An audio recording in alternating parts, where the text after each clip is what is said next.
ebintu byonna ne bwe tunabyogerako ne tugamba mukume ekitiibwa ky'abakyala, mukume ekitiibwa ky'abaami bammwe, temukola lugambo, temusala bigambo, temukola bwenzi. Bw'oba totya Mukama, ebyo byonna oteeka okubikola olw'ensonga abantu bootya kyangu nnyo okuva mu maaso gaabwe obalaba. Naye omuntu atya Mukama akimanyi nti Mukama alabira buli wantu wonna.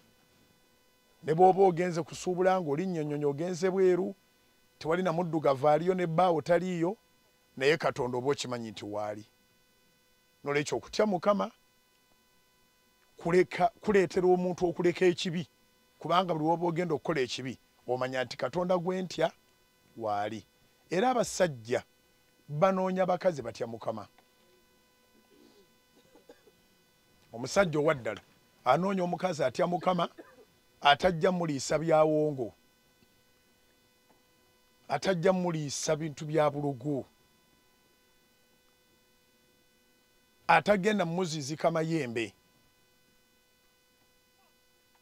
N'olwekyo okutya Mukama, it is number one. It's a priority.